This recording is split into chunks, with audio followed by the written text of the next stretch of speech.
Halo semuanya, apa kabar? Kami berharap kalian semua dalam kondisi yang baik dan juga sehat. Perkenalkan, kami kelompok 1 dari kelas B, Sistem Pengendalian Manajemen Jurusan Akuntansi, Fakultas Ekonomika dan Bisnis Universitas Diponegoro.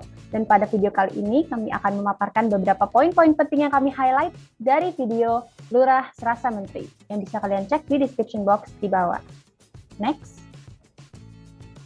Perkenalkan anggota kelompok 1, beranggotakan Diptya Widyaningrum, Theodora Teresa, Devita Puspitasari, Rafaela Nadira, Alpinka Amanda, Brenda Rianita, dan juga Gadiaska Azata. Boleh di next? Dan berikut adalah cover video dari Lurah Serasa Menteri yang bisa kalian tonton setelah menonton video ini tentunya. Boleh di next? Selanjutnya untuk poin pertama akan dijelaskan oleh rekan saya Rafaela. Kepada Rafaela, saya persilakan. Baik, terima kasih Brenda atas kesempatannya. Selanjutnya, seperti yang telah ditugaskan, kelompok kami telah menonton juga menganalisa video YouTube yang berjudul Lurah Rasa Menteri, di mana pada kesempatan ini kami akan menuangkan hasil analisa kami pada beberapa poin, di mana saya sendiri akan menjelaskan poin pertama, yaitu terkait tujuan organisasi yang disampaikan oleh Lurah. Boleh next? Nah, tujuan organisasi yang kami highlight di sini ada 3, perubahan dan transformasi sosial, pendekatan otoritas, dan juga mengatasi permasalahan masyarakat desa.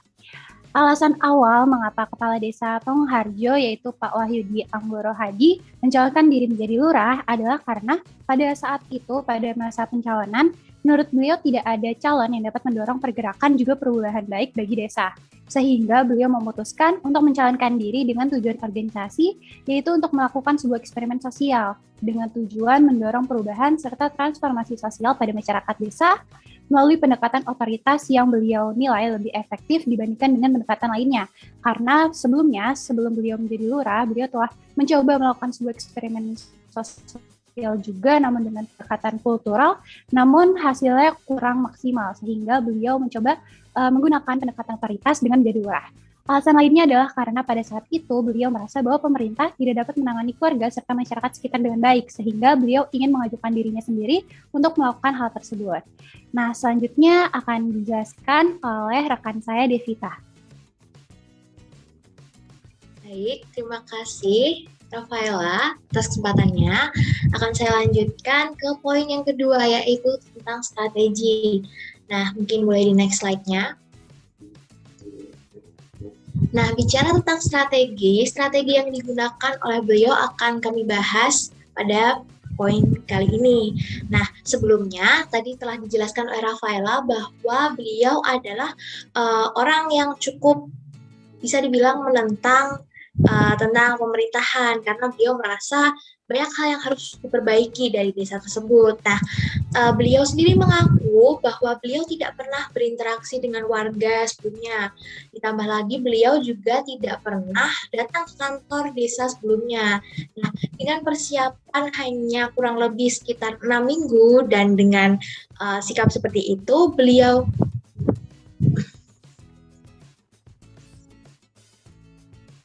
beliau dapat memenangkan pencalonannya. Nah, pencalonan beliau sendiri dapat dimenangkan tanpa adanya politik uang. Nah, beliau ini berniat untuk melawan politik uang karena politik uang sendiri lazim ditemukan di daerah beliau seperti itu. Nah, menurut kelompok kami, hal-hal ini adalah hal yang membuat beliau menang atas pencalonan dirinya. Yang pertama, beliau menyebutkan bahwa tentang personal karakter beliau atau sikap yang dimiliki beliau. Jadi yang bersangkutan mengaku bahwa beliau tidak pernah ada track record yang buruk atas tindakannya selama ini. Nah, yang kedua adalah visi beliau, di mana tentang isi visi tersebut dan cara beliau menyampaikannya. Di sini perlu di-highlight bahwa beliau menyampaikan visinya secara baik, di mana beliau dapat menggunakan bahasa yang tepat dan mudah dimengerti oleh penduduk-penduduk desa tersebut. Nah, selain itu, visi beliau sendiri adalah melindungi warga dan membangun desa tersebut, di mana banyak warga yang antusias terhadap visi tersebut. Lalu yang terakhir adalah strategi pemenangan beliau, di mana beliau menerapkan prinsip selama pencalonan dirinya, yaitu di mana hal yang ingin didapatkan beliau haruslah setara dengan hal yang harus dikorbankan. Nah, seperti itu. Mungkin selanjutnya dapat dilanjut oleh rekan saya, Gaza. Silakan.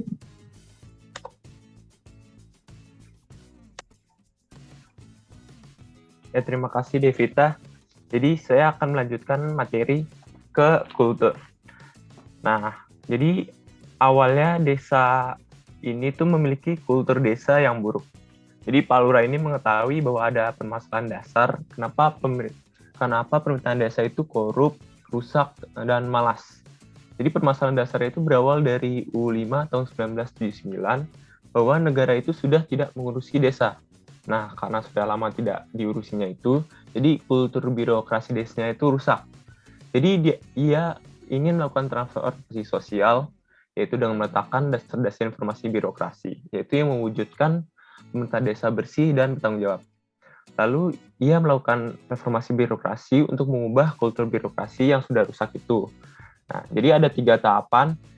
Yang pertama itu dia itu mengubah pola relasi antara warga desa dengan pemerintahan desa. Jadi dia meluaskan dimensi layanan publik yang awalnya hanya melayani administrasi, jadi luas ke barang dan jasa. Yang awalnya hubungan warga dengan pemerintahan desa hanya sebatas datang untuk kantor keluarga desa mengurusi administrasi saja. Sekarang semua hal warga yang memiliki kebutuhan publik menjadi urusan pemerintahan desa, yang ditandai dengan membuat badan usaha milik desa atau BUMDes. Jadi ada contoh-contohnya juga. Jadi anak yang tidak bisa sekolah itu menjadi urusan pemerintahan desa. Ibu hamil juga yang tidak bisa mengakses layanan kesehatan jadi urusan pemerintahan desa. Untuk layanan lingkungan juga seperti sampah juga menjadi urusan desa. Dan dia juga membuat badan pelaksana pengaman jaringan sosial. Lalu untuk ke tahapan keduanya itu dia menyesuaikan tata kelembagaan desa. Dia memberdayakan lembaga-lembaga desa. Jadi pemerintahan desa yang memiliki kewenangan tapi tidak bisa menjalankan sendiri. Jadi dia akan dibantu oleh lembaga desa. Untuk sekarang ada 11 lembaga desa yang dimiliki saat ini agar orang berpartisipasi dalam tata lembaga desanya itu tersebut. Lalu untuk yang tahap ketiganya, dia itu menggunakan sistem penggajian berbasis kinerja. Jadi sejak tahun 2016, pemerintahan desa menggunakan sistem penggajian berbasis kinerja. Bagi yang kinerjanya baik, akan berhak dengan pendapatan yang baik, dan kinerja yang buruk berhak mendapatkan pendapatan yang buruk. Jadi itu kultur birokrasi yang dibangun oleh Pak Lurahnya itu. Lalu untuk materi selanjutnya akan dilanjutkan oleh teman saya.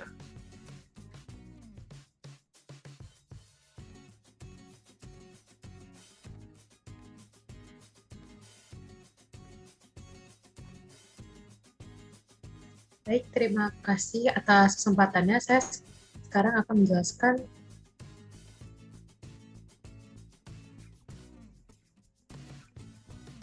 tentang proses pengendalian manajemen.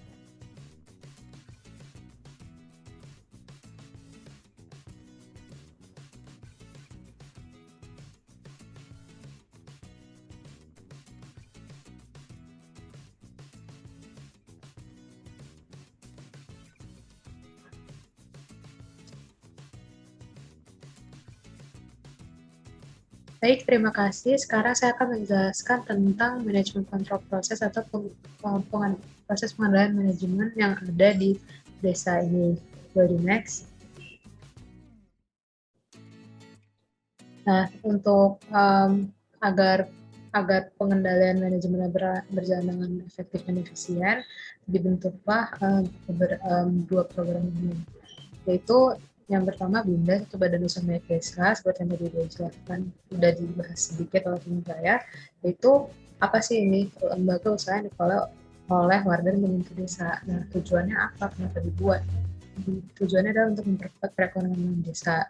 Gimana caranya?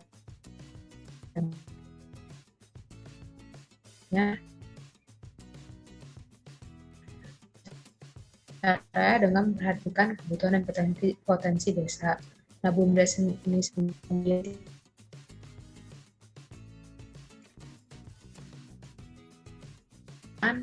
Pataran, PT Sinergi Pengurus-Tari, dan Pasar Desa. Nah, selanjutnya ada jaring pengaman sosial.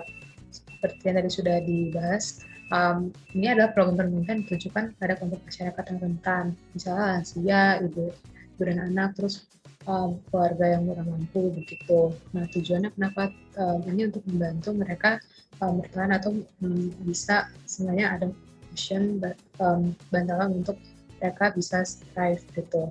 Nah, gimana caranya? Di sini pemerintah desa bekerja sama dengan pihak swasta dan salah satunya dengan memanfaatkan CSR perusahaan agar warga-warga di sini tuh bisa menikmatinya dengan gratis. Nah, untuk itu ada kartu pintar, kartu sehat, dan lain-lain.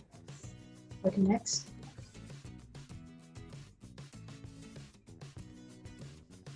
Nah, dijelaskan juga bahwa Yudi dan perangkat-perangkatan mempunyai strong belief, keyakinan yang kuat bahwa satu-satunya cara untuk memutus rantai kemiskinan adalah dengan cara berpengetahuan. Nah, keyakinan ini diimplementasikan, diwujudkan dalam bentuk mereka desa membangun sekolah-sekolah dari ada playgroup, TK dan SD begitu, dan direncanakan membangun SMP.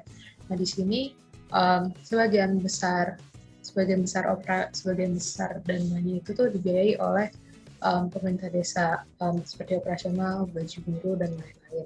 Tidak sepenuhnya gratis karena adalah sebagai salah satu cara untuk mendidik warganya supaya tidak manja. Itu yang saya dapat gitu. Nah, dari video tersebut juga dijelaskan bahwa proporsi dana yang disediakan desa untuk desa itu sendiri dibandingkan dengan dari pusat dan daerah itu sebesar 30% sebelum adanya dana desa, dan itu 30% dengan dana yang ada dari desa sendiri itu sebenarnya udah cukup untuk membangun desa-desa yang berkembang, yang berkulap seperti desa yang dibangun oleh Pak Yudi dan rekan-rekannya. Di sini ada prinsip yang yang menurut Pak Yudi harus diambil oleh pemimpin-pemimpin desa gitu, yaitu pintar tertunggal, artinya pemimpin harus pintar dia dan all out dalam melaksanakan tugasnya, dalam artian harus menjalankan tugasnya sebagai kerja. Dan di sini supaya apa? Supaya tujuannya bisa tercapai. Dalam konteks Pak Yudi ini, tujuannya adalah supaya sumber daya desa itu bisa dikuasai oleh warga desa agar bisa digunakan seefektif mungkin, seefisien mungkin, sebaik-baiknya untuk warga desa. Dan jika ada kerjasama dengan pihak luar, harus dilakukan negosiasi agar hasil yang diterima oleh warga desa itu tuh, masyarakat desa itu sepadan dengan apa yang diberikan, sumbernya diberikan oleh warga desa. Dan terakhir ada guideline atau nilai yang drive Pak Yudi untuk dalam menjalankan mengelola organisasinya, yaitu nilai-nilai yang ada dalam sumpah yang beliau ucapkan saat dilantik menjadi kepala desa atau lurah. Itu seperti menjalankan pemimpinan dengan sebaik-baiknya, sejujur-jujurnya, dan lain-lain. Next. Nah, di sini ada dua hal yang sangat penting menurut saya. Ada clear vision dan clear measure, yang menurut menurut kami ini juga penting sebagai alat untuk mencapai goal congruence. Jadinya kenapa nih ini penting? Dua hal ini penting untuk goal congruence, karena kalau misalnya visi dari pemimpin dari Pak Yudi aja tuh nggak jelas, gimana Pak Yudi bisa mengkomunikasikannya dengan bawahannya, perangkat-perangkatnya gitu. Kalau misalnya udah nggak jelas apa yang mau dikerjain, jadinya malah nggak bisa gerak gitu organisasinya. Jadi di sini Pak Yudi punya visi yang jelas. Misalnya di periode pertama dia memfokusnya pada tata kelola pemerintahan, karena tadi sebelumnya dijelaskan oleh teman saya Gaza bahwa struktur birokrasi itu agak berantakan, hancur gitu kan, kayak pengen dirapihin gitu. Kedua, baru deh setelah tata kelolanya rapi, merelasikan cita-citanya juga jelas, yaitu desa yang demokratis, mandiri, dan sejahtera. Terus depannya juga dijelaskan lagi kayak punya gambaran lagi, punya Gambaran bahwa warga desa 100% harus sejahtera gitu. Yang kedua, beliau punya measure.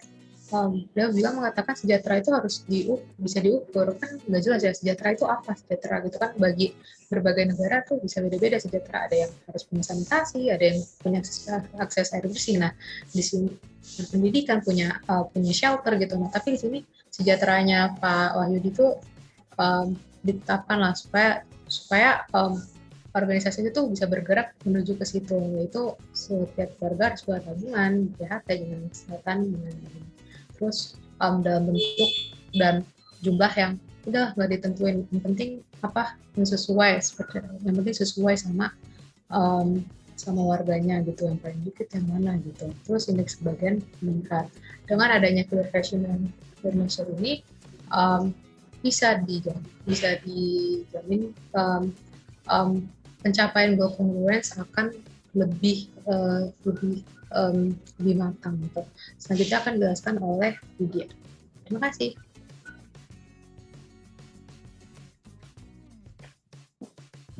Baik, selanjutnya saya akan dilanjutkan dari bagian TESA. Saya Ditya Widyaningrum. Sebelumnya saya akan menambahkan sedikit yang bagian TESA tadi, bahwa dalam pembentukan setiap kebijakan-kebijakan yang ada itu, Pak Wahyudi tidak asal sembarang memilih kebijakan.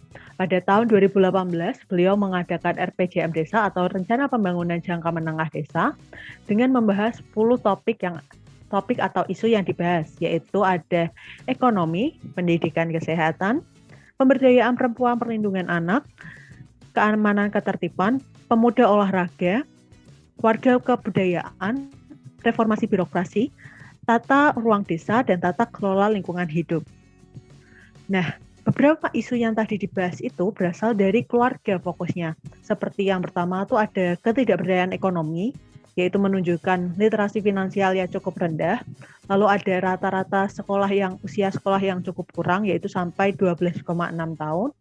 Selain itu juga ada penyakit yang ada di desa tersebut, yang dimana kebanyakan itu penyakit generasi ataupun setiap keluarga kayak gitu, seperti jantung ataupun diabetes. Nah, hal itu menunjukkan kelembagaan di keluarga itu sangat rentan. Maka fokus daripada organisasi ataupun lembaga yang ada di Desa Pangungharjo itu kepada keluarga, bukan cuma komunitas ataupun individu. Nah, pada tahun sebelumnya juga pernah dilakukan sensus pola konsumsi untuk melihat tracking untuk pola konsumsi keluarga itu kemana saja sih. Nah, sebanyak 70 miliar dengan hasil paling banyak itu 19 miliar di komunikasi dan transportasi. Seperti contohnya membeli HP baru ataupun membeli motor baru. Dan untuk yang fokus di pendidikan itu cukup kurang seperti itu. Maka dari itu Pak Wahyudi beserta perangkat kelurahannya dan lembaga-lembaga yang ada itu memfokuskan untuk ke pendidikan juga. Nah, Pak Wahyudi ini tidak sendiri, dibantu oleh segenap perangkat kelurahan dan juga lembaga-lembaga desa. Di sini kelompok kami menampilkan sedikit cuplikan daripada website yang ada di Desa Pangungharjo. Kalian bisa akses websitenya di pangungharjo.desa.id. Di situ cukup lengkap dengan update-update terkini dari Desa Pangungharjo. Ada perangkat kelurahan dan lembaga-lembaga desa. Di sini lembaga-lembaga desanya cukup banyak. Nah, kenapa sih kok banyak banget? Jadi untuk lembaga desa ini cukup banyak karena meningkatkan efektivitas kemajuan di setiap bidang yang ada. Selain itu juga Pak Wahyudi ingin meningkatkan partisipasi aktif dari warga Desa Pangungharjo. Nah, salah satu contoh lembaga yang digunakan adalah setelah pandemi ini ada pengawasan untuk finansial literasi. Jadi ada klinik konsultasi keluarga yang merupakan lembaga desa baru dan memiliki kader utama mitra keluarga sebanyak 5 orang di setiap dukuh yang ada. Nah, kompetensi lembaga tersebut adalah di bidang lingkungan, ekonomi keluarga, pendidikan keluarga, kesehatan keluarga, dan kemampuan untuk coaching dan mentoring. Nah, selain itu di setiap dasawisma, di masing-masing dasawisma itu terdapat kader mitra keluarga yang memiliki fungsi untuk menginspirasi dan deteksi dini terkait kerawanan ekonomi keluarga. Sekian dari saya. Bisa dilanjutkan oleh Alpinka.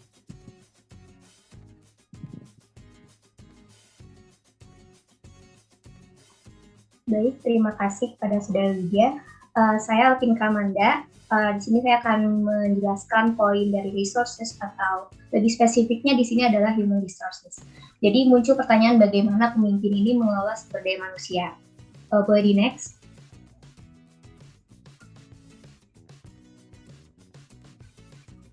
Nah, seperti yang sempat disinggung oleh Gadiaska sebelumnya, yaitu salah satu keluhan yang dirasakan oleh Pak Wahyudi sendiri, selama ini hubungan antara pemerintah desa dan warga desa ini hanya sebatas pada hubungan administratif.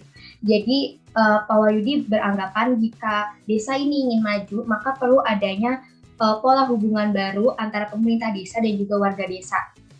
Meskipun konsekuensi logisnya akan menyesuaikan tata kelembagaan di pemerintah desa itu sendiri.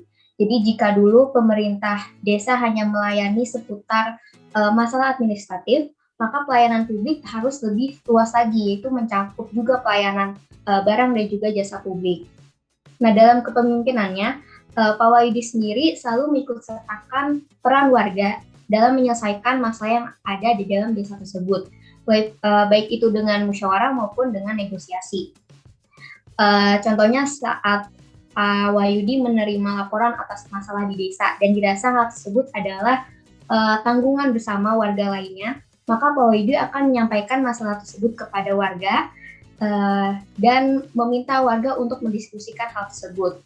Nah, hal tersebut dikatakan sendiri oleh Pak Wahyudi dalam video, di mana beliau menyebutkan beberapa masalah yang cukup menjadi perhatian di desa. Yang pertama yaitu pada tahun 2016 setidaknya terdapat lebih dari 30 kasus hamil di luar nikah. Kemudian yang kedua, terdapat lansia yang hidup sebatang kara dengan keterbatasan ekonomi dan juga harus mengadopsi seekor anjing yang dianggapnya sebagai anak sendiri. Kemudian yang ketiga yaitu masalah utang piutang yang juga menarik perhatian di desa Pangungharjo. Nah, dari masalah tersebut, Pak Wahyudi meminta warga untuk memposisikan dirinya sebagai seseorang yang mendapatkan musibah yang sama. Nah, dengan begitu, Pak Wahyudi meminta warga kembali untuk berdiskusi bersama mengenai apa saja sih yang warga bisa lakukan dan apa yang seharusnya pemerintah desa itu lakukan untuk turut menyelesaikan masalah tersebut atau setidaknya mengurangi kemungkinan hal tersebut terjadi lagi di masa depan. Sehingga pada intinya, melalui perubahan pola hubungan antara pemerintah desa dan warganya, sekarang warga dapat melaporkan masalahnya meskipun tidak berkaitan dengan urusan administratif, dan Pak Wahyudi selaku lurah juga turut bersedia untuk membantu menyelesaikan masalah yang sedang dihadapi tersebut. Boleh di next? Nah, berikut kemudian adalah nilai-nilai apa saja yang dianut oleh Pak Wahyudi sendiri. Boleh di next? Baik, menurut Pak Wahyudi, desa itu merupakan masa depan negara bahkan dunia. Nah, mengapa beliau berani mengatakan hal tersebut? Karena diketahui desa ini memiliki 3 komoditas strategis, yaitu udara bersih, air bersih, dan juga pangan sehat, yang dapat menentukan arah masa depan dunia. Nah, masyarakat kota itu tidak bisa mendapatkan ketiga hal tersebut secara langsung ataupun dengan mudahnya. Nah, bukti lainnya bahwa 3 komoditas tersebut menjadi arah masa depan dunia bisa dilihat dari motif perang yang sekarang ini terjadi, yaitu bukan lagi untuk memperebutkan sumber energi, melainkan untuk memperebutkan 3 komoditas tersebut. Nah, dari pemikiran tersebut, Pak Wahyudi beranggapan maka untuk anak muda ini harus penting untuk menjaga 3 komoditas tersebut. Kemudian yang kedua, di desa itu tidak hanya memiliki hardware, software, tapi juga socialware atau peralatan sosial. Nah, peralatan sosial ini merupakan buah dari ajaran agama dan juga kebudayaan, di mana agama dan kebudayaan ini menjadi dasar nilai untuk mengatur relasi antara manusia dengan manusia dengan alam, juga manusia dengan pencipta. Nah, masyarakat kota ini memiliki peralatan sosial, memiliki ajaran agama dan juga kebudayaan. Namun, yang dipahami oleh masyarakat kota adalah agama yang berhenti pada ritus dan juga kebudayaan yang berhenti pada ekspresi kebudayaan. Yang kemudian hal tersebut tidak bisa menjadi dasar nilai untuk mengatur relasi. Sekian dari saya, kemudian akan dilanjutkan oleh Brenda. Baik, terima kasih Alvinka. Perkenalkan saya Brenda. Saya akan lanjutkan untuk mempresentasikan mengenai nilai-nilai yang dianut. Nilai dianut oleh Pak Wahyudi melalui gerakannya yaitu mendorong Kongres Kebudayaan Desa. Kita bisa mengetahui bahwa Pak Wahyudi ini memiliki persepsi negara perlu belajar dari desa, dari nilai yang dianut oleh desa itu sendiri. Dan salah satu nilainya yaitu adalah gotong royong, di mana gotong royong ini mengimplementasikan relasi puncak dari sosial yaitu kekeluargaan, relasi puncak ekonomi yaitu kerjasama, dan relasi puncak politik yaitu musyawarah. Dan ini semua ada dalam satu nilai yaitu gotong royong yang juga dibawa dan dianut oleh Pak Wahyudi. Selanjutnya akan dijelaskan oleh rekan saya Rafaela. Baik, terima kasih atas kesempatannya. Selanjutnya saya akan menjelaskan mengenai inspirasi, yaitu hal-hal yang menginspirasi kelompok 1. Boleh di next.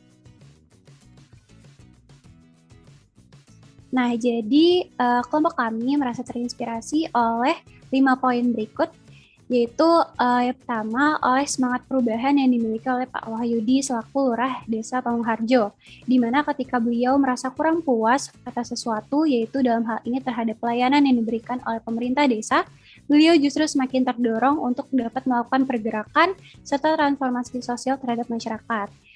Nah, kami juga terinspirasi dengan kreativitas serta jiwa kepemimpinan yang dimiliki oleh Pak Wahyudi, yaitu dengan adanya keterbatasan waktu serta dana untuk menjadi seorang lurah. Pada saat itu beliau dapat mengubah hambatan yang ada menjadi sebuah peluang, bahkan hingga menjadi sebuah strategi pemenangan. Sekian dari saya terkait hal-hal yang dapat menginspirasi kelompok kami. Selanjutnya saya kembalikan kepada Brenda selaku moderator.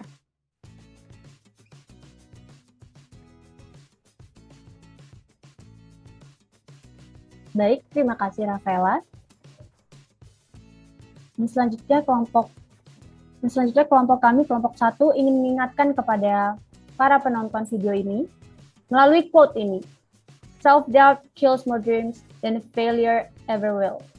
Maksud dari quote ini, kami ingin mengingatkan kepada para penonton untuk jangan pernah meragukan diri kalian sendiri dalam meraih cita-cita, mimpi, atau sesuatu yang kalian inginkan.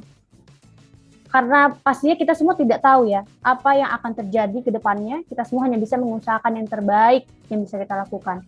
Dan ketika kalian mulai meragukan diri sendiri, sama saja kalian sudah mengambil satu langkah ke belakang, mundur dari mimpi kalian itu.